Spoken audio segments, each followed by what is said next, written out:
Hello friends, मेरे digital classes में आप लोग का बहुत बहुत फिर से नए सेशन में स्वागत करता हूँ। तो फ्रेंड, यहाँ पे हम कंप्यूटर से संबंधित यहाँ पे मोस्ट इम्पोर्टेंट यहाँ पे हम क्वेश्चन करते हैं डेली बेस में कंप्यूटर जीके का। तो ये आपके लगभग सभी एग्जाम को कवर कराएगा। अगर आप कोई भी एग्जाम की प्रिपरेशन कर रहे हैं, आप स्टेट बैंक वगैरह, एसएससी वगैरह, साथ ही साथ आप पटवारी वगैरह स्टेट के एग्ज़ाम हो, चाहे आप कोई भी एग्जाम, तो लगभग आपको सभी एग्जाम को कवर कराएगी। साथ ही साथ छात्रावास अधीक्षक की जो तैयारी कर रहे हैं उसके लिए बहुत ही ज़्यादा इंपॉर्टेंट है। यहाँ से क्वेश्चन की बात करूँ तो लगभग यहाँ से क्वेश्चन आपके 50 क्वेश्चन आपके कंप्यूटर से पूछा जाएगा, जिसमें से आपको 25 नंबर लाना कंपलसरी है। तो इसके पहले मैं बता दूँ 165 क्वेश्चन मैं कवर करा चुका हूँ। सारे क्वेश्चन आपके लूसेंट से क्वेश्चन को तैयार किया गया है। 165 क्वेश्चन मैं कवर करा चुका हूँ। तो पिछले क्लासेस को देख लीजिएगा। पिछले क्लासेस को देखने का यही फ़ायदा है, आपको शुरू से देखेंगे तो आपको बहुत कुछ सीखने को मिलेगा। साथ ही साथ जो क्वेश्चन है, आपको बहुत सारे क्वेश्चन आपसे अटेम्प्ट होते जाएंगे। तो आप जितना क्वेश्चन देखते जाएंगे, करते जाएंगे, तो आपसे जो क्वेश्चन आपको मतलब बहुत सारे क्वेश्चन बनते जाएंगे। सबसे हम 500 से ज़्यादा जो कंप्यूटर का सीजन इसको चलाने वाला हूँ। तो हम जितना ज़्यादा क्वेश्चन करें उतनी भी हमारे बेनिफिट होगा। तो चलिए सेशन को बढ़ाते आगे और 166वां क्वेश्चन से हम स्टार्ट करते हैं। लगभग सभी एग्जाम को कवर कराएंगे, ऐसा नहीं है कंपलसरी एक एग्जाम को, तो लगभग सभी एग्जाम को, आल एग्जाम को कवर कराएंगे। तो 166वां क्वेश्चन है, प्रोग्रामिंग भाषा में लिखे गए जो मूल प्रोग्राम को क्या कहा जाता है? यूथ प्रोग्राम, फर्म प्रोग्राम, स्रोत प्रोग्राम या आपका लूप प्रोग्राम? इसका जो करेक्ट आंसर हो जाएगा आपका, ये आपका स्रोत प्रोग्राम कहलाता है या स्रोत कोडिंग कहलाता है। तो प्रोग्रामिंग भाषा में जो लिखे गए जो मूल प्रोग्राम को हम स्रोत प्रोग्राम कहते हैं, स्रोत कोडिंग के नाम से भी इसको जानते हैं। तो इसका सी ऑप्शन करेक्ट आंसर हो जाएगा। अगला क्वेश्चन देखते हैं। अगला क्वेश्चन देखते हैं, किस ऑपरेटिंग सिस्टम में उपयोगकर्ता एक साथ कई कंप्यूटर यहाँ पे ऑपरेट कर सकते हैं या यूज कर सकते हैं? यहाँ पे MS DOS कहलाता है, टाइम शेयरिंग, विंडोज या इनमें से कोई नहीं? इसका जो करेक्ट आंसर आ जाए आपका, ये आपका टाइम शेयरिंग कहलाता है। मतलब जो ऑपरेटिंग सिस्टम में जो उपयोगकर्ता जो एक साथ कई कंप्यूटर यहाँ पे ऑपरेट कर सकते हैं या यूज कर सकते हैं, यही जो ऑपरेट करने की जो तकनीक है या जो सिस्टम होता है आपका टाइम शेयरिंग कहलाता है। तो इसका बी ऑप्शन करेक्ट आंसर हो जाएगा। अगला क्वेश्चन देखते हैं। अगला क्वेश्चन देखते हैं, ओरेकल क्या है? ओरेकल क्या है? एक ऑपरेटिंग सिस्टम है, डाटाबेस सॉफ्टवेयर है, शब्द संसाधक सॉफ्टवेयर है या इनमें से कोई नहीं? तो इसका जो करेक्ट आंसर हो जाएगा, ये आपका डाटाबेस सॉफ्टवेयर है। तो इसको याद रखिए, एग्जाम में आए हुए क्वेश्चन है। तो ओरेकल आपका एक डाटाबेस सॉफ्टवेयर है, जो आप डाटा वगैरह तैयार करते हैं, आप फाइल वगैरह तैयार करते हैं, तो यही आपका ओरेकल है। ये आपका डाटाबेस सॉफ्टवेयर कहलाता है ओरेकल। तो इसको याद रखिए, ये भी एक तरह का सॉफ्टवेयर है जो आपको डाटा वगैरह जो बनाते हैं इसी के माध्यम से बनता है। तो इसका बी ऑप्शन करेक्ट आंसर हो जाएगा। अगला क्वेश्चन देखते हैं, जो टेली होता है, जो आप कंप्यूटर में यूज करते हैं वही सॉफ्टवेयर। तो टेली सॉफ्टवेयर का प्रयोग किया जाता है कौन से क्षेत्र में? टेली का उपयोग किया जाता है नेटवर्किंग में, संचार के माध्यम में या अकाउंटिंग के माध्यम या DTP के माध्यम से? तो इसका जो करेक्ट आंसर हो जाएगा आपका, ये आपका अकाउंटिंग, जो टेली जो सॉफ्टवेयर का जो प्रयोग आपके अकाउंटिंग में किया जाता है। याद रखिए, जो कंप्यूटर चलाते होंगे तो जो अकाउंटिंग में, जैसे आपके बड़े बड़े बिजनेस वगैरह या आपके बिजनेस सेक्टर में, इसको खास करके इससे ऑफिस वगैरह में इसको टेली का माध्यम इसका उपयोग किया जाता है। आप जॉब वगैरह करते होंगे या कंप्यूटर चलाते हो तो टेली का सभी मतलब ये आपको उपयोग किया जाता है। इस सॉफ्टवेयर का प्रयोग आपके अकाउंटिंग बिजनेस सेक्टर में इसको खास करके ज़्यादा किया जाता है, या ऑफिस वगैरह में बड़े बड़े ऑफिस, गवर्नमेंट हो चाहे प्राइवेट सेक्टर, तो इसका अकाउंटिंग में इसका उपयोग किया जाता है। अगला क्वेश्चन देखते हैं। अगला क्वेश्चन देखते हैं, CDA का तात्पर्य क्या है या CDA का फुल फॉर्म क्या होता है? फुल फॉर्म से बहुत 1 से 2 क्वेश्चन आपके हर एग्जाम में देखने को मिल जाता है। इसी तरह CDA का फुल फॉर्म या तात्पर्य से क्या होता है?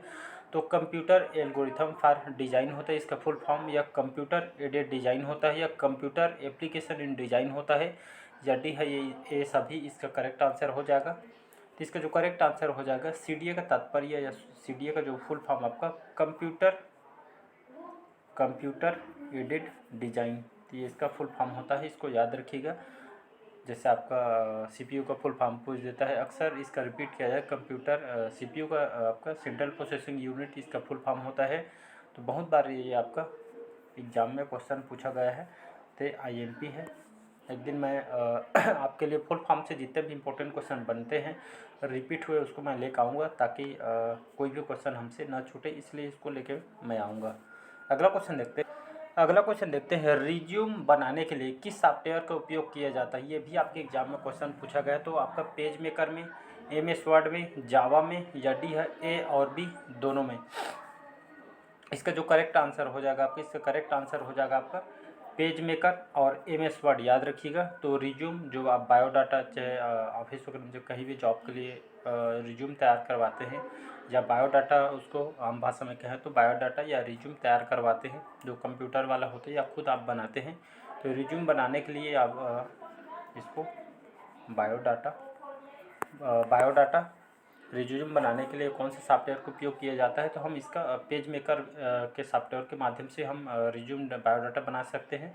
और दूसरा आपका MS वर्ड ऑफिस, जो MS वर्ड होता है, इसके माध्यम से हम रिज्यूम बना सकते हैं, और आपका बायोडाटा इस सॉफ्टवेयर के माध्यम से हम बना सकते हैं। तो इसका दोनों डी और ए और डी इसका करेक्ट आंसर हो जाएगा, ए और बी इसका करेक्ट आंसर हो जाएगा।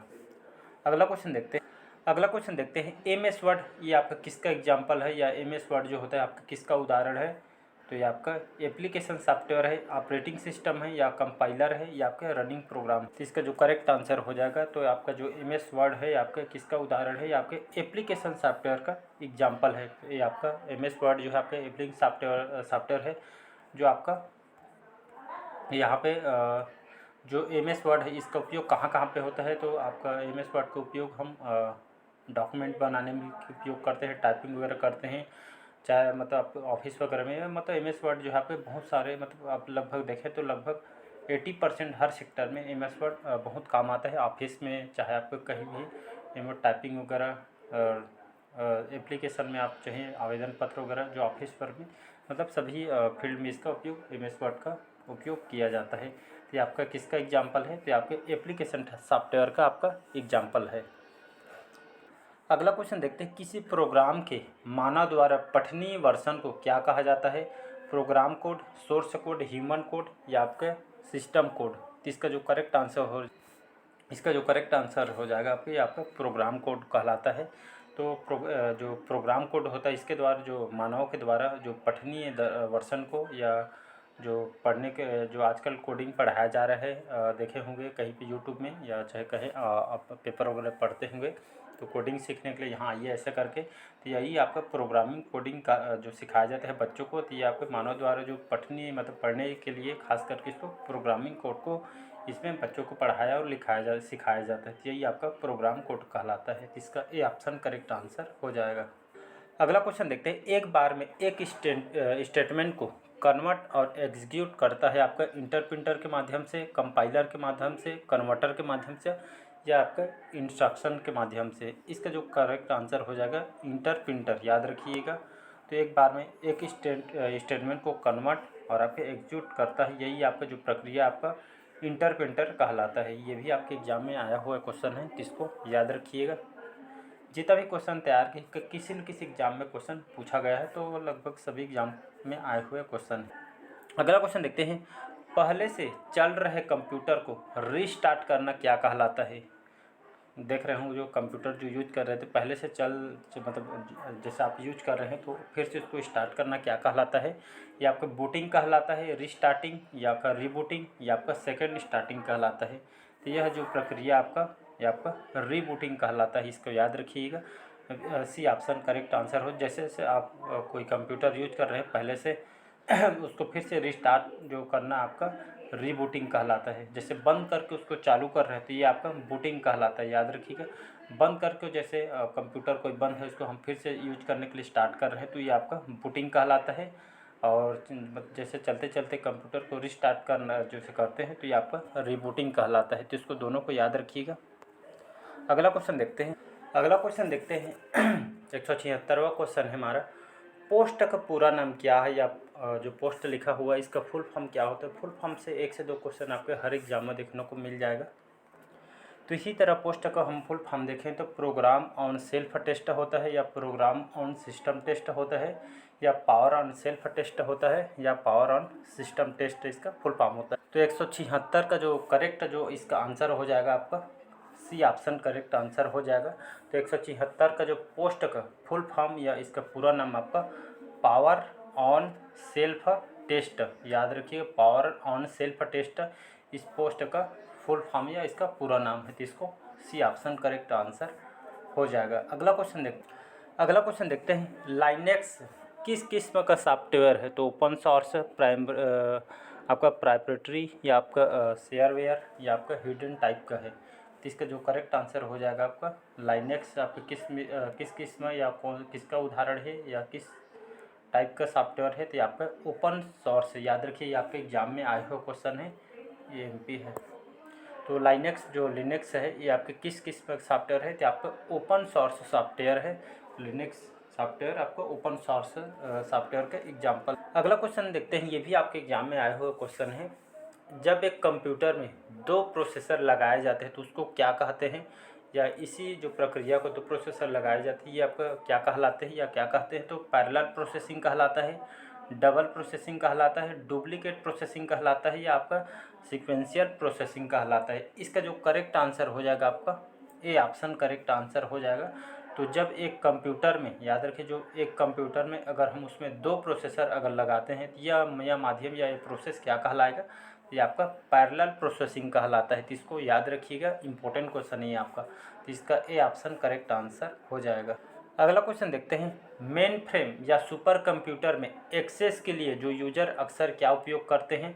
डेस्कटॉप का, टर्मिनल का, हैंडहेल्ड का या आपका नोड का? तो इसका जो करेक्ट आंसर हो जाएगा बी ऑप्शन करेक्ट आंसर हो जाएगा। तो ये आपका टर्मिनल कहलाता है, याद रखिएगा।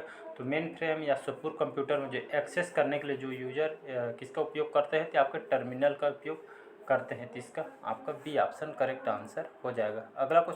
अगला क्वेश्चन देखते हैं, किस टोपोलॉजी में कौन से टोपोलॉजी में नेटवर्क कंपोनेंट एक ही केबल से कनेक्ट किए जाते हैं? ये आपका मेश के माध्यम से होता है, रिंग के माध्यम से, बस के माध्यम से या स्टार के माध्यम से? तो ये आपका बस कहलाता है। ये बस क्या होता है? तो बस जो है आपका नेटवर्कों का ये आपका एक संसाधन कह सकते हैं। तो ये आपका जो बस होता है इसमें कई केबल इसमें आप जोड़ सकते हैं। ये आपका ऐसे टाइप का रहता है मतलब को केबल आप जोड़ सकते हैं, इससे कहने का मतलब यही है। तो ये आपका नेटवर्क कंपोनेंट का एक ही केबल से कनेक्ट किए जाते हैं, मतलब बहुत सारे केबल इससे जोड़ सकते हैं। तो यही आपका बस कहलाता है, इसको याद रखिएगा। तो बहुत सारे इसमें केबल कनेक्ट कर आप सकते हैं, तो यह बस कहलाती है। ये भी आपके एग्जाम में आया हुआ क्वेश्चन है। तो चलिए आज के सेशन यहीं तक रखते हैं। तो आज के सेशन कैसा लगा कमेंट करके ज़रूर बताइएगा, और अगले पार्ट में हम मिलेंगे। और अच्छा लगे चैनल को, हमारे जो डिजिटल क्लासेस है इसको सब्सक्राइब करके रख लीजिएगा ताकि नोटिफिकेशन आप तक पहुंच पाए। और साथ ही साथ चैनल को अच्छा लगे चैनल को सब्सक्राइब कीजिए, और साथ ही साथ अपने फ्रेंड सर्कल व्हाट्सएप ग्रुप में इसको शेयर कीजिए ताकि उन लोग भी इसका लाभ उठा पाएँ। तो चलिए मिलते हैं अगले पार्ट में। आज के सेशन यहीं तक रखते हैं। Thank you.